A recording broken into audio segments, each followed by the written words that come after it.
Chairman, on behalf of the Honoris Medical Center, I would like to welcome all the attendees to this webinar.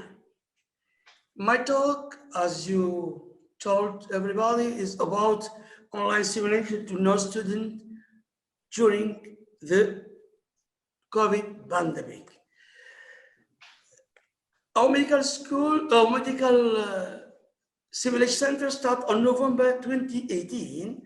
The mission is the continuing training for professionals of health.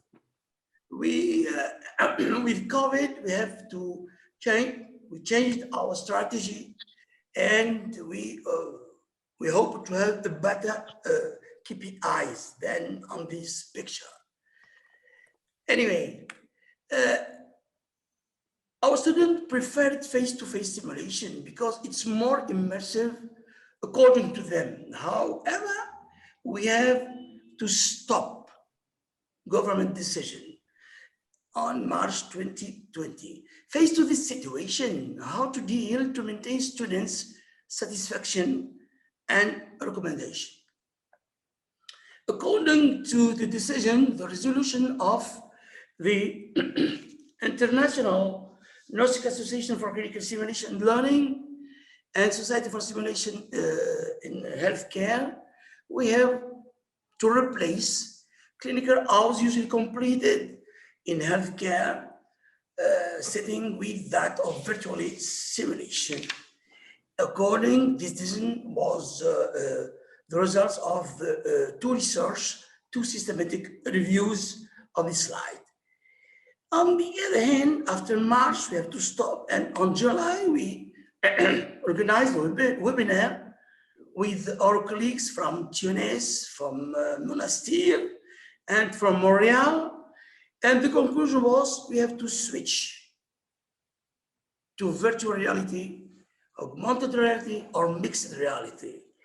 But in practice, we are not prepared to this, to switch. And after discussion, multimodal simulation based on learning objectives, of course, is mandatory.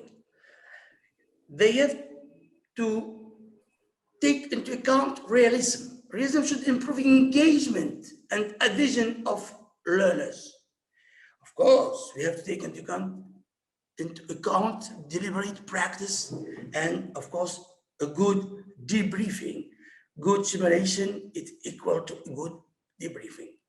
Then we have to switch really the screen-based simulation. Then we decided to switch, but on October 2020, it is possible to continue with face-to-face teaching. But on November, really, we are definitively obliged to go to online teaching. Then we compared these two periods and we found that the KPI was lower regarding global satisfaction, learning objectives, behavior change, and recommendation. The reasons are not clear, and we waited for this meeting, international meeting for simulation healthcare organized by SSH between January and March to have a good brainstorming.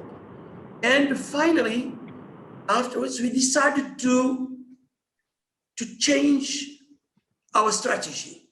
We have to respect the pedagogical concepts, and the workshops will be changed according to this model.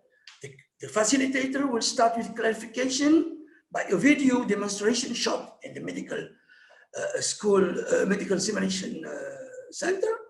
The facilitator has to illustrate the scenario on mannequin, and afterwards, it's new according all these advices of SSH of the meeting of January, that you have to evaluate the retention of knowledge, of course, through Google Forms.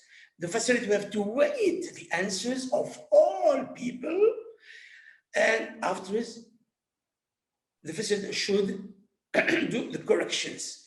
And the newest one is to repeat a demonstration, to do a demo again, but guided by learners with interactive question and answers. Of course, this kind of procedure will provide more engagement and more additions of learners. Then I insist the facilitator is obliged to wait the decision of learners when they have to do the gesture, of course, and here it concerns another clinical case linked to, of course, the subject. And we assist for that the facilitator should identify strengths and weaknesses of each learners. That are not, it is always a small group between 10 and 15. Now then we have two groups. We have two groups, group of online teaching of November 2020 and April 2021 after the introduction of the new concept. And the outcomes were global satisfaction, retention of knowledge, and recommendation. We did this comparison according for debriefing assessment for simulation in healthcare, and there is no difference, statistical difference between the two periods. The facilitator have the same behavior. But we mentioned that we have a better global satisfaction, technical assistance, the messages were more relevant, and learners' objectives were better reached. Concerning the participation, there is of the learners online, there is no difference between November and April, but there is a change of the behavior in general, and it was the change was validated by this evidence comparison between the pre-test and post-test over score, and the difference was statistical difference. There is a statistical difference in favor of April 2021. The recommendation also is better for April. And after a logistic regression that we performed, after introduction of all the variables, we found that we have two independent predictive variables, global satisfaction recommendation in favor of the technique of simulation performed during the period of April. We have to conclude, of course, the strength of this comparison was that workshops were concerned basic skills, first of all. They were conducted in the same way. The limitation is historical comparison.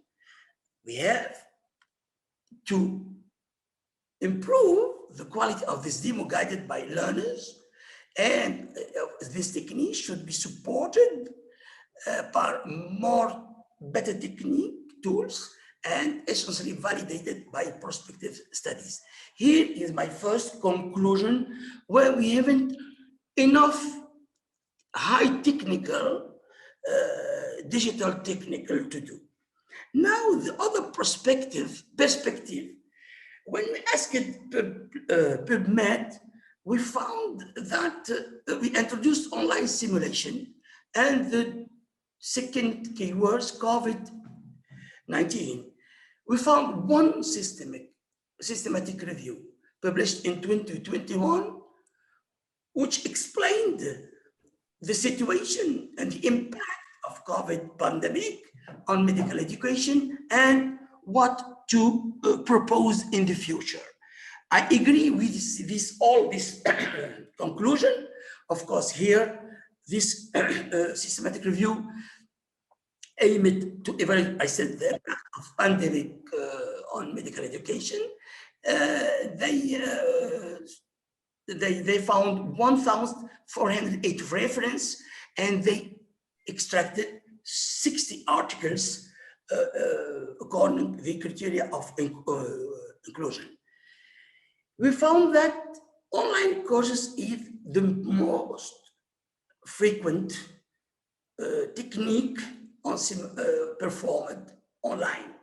Besides online courses, we have e-learning program, telemedicine, and virtual education tool, which is focused on simulation. And the difference, it was statistically important, and essentially simulation when it was surgical procedure. Here we are in the same situation in our medical simulation center. Then the perspectives is to implement online courses using meeting platforms that will provide a quick and efficient solution to maintain a link between the university and its students. Furthermore, most studies suggested that a subgroup of students were more likely to ask questions during remote conference. And we have in our center to work on this point to improve these variables. Online courses are suitable for innovative pedagogical solutions such as serious games, reverse pedagogy classes, which is possible without many expense. It's, I will say, cheaper techniques. Surgery residents should be particularly supported using simulation to maintain technical training.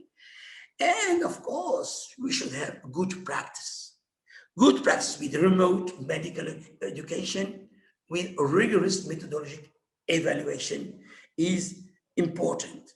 Further studies should be pay attention to strong experimental design, such as randomization between two technique of simulation. The correct questions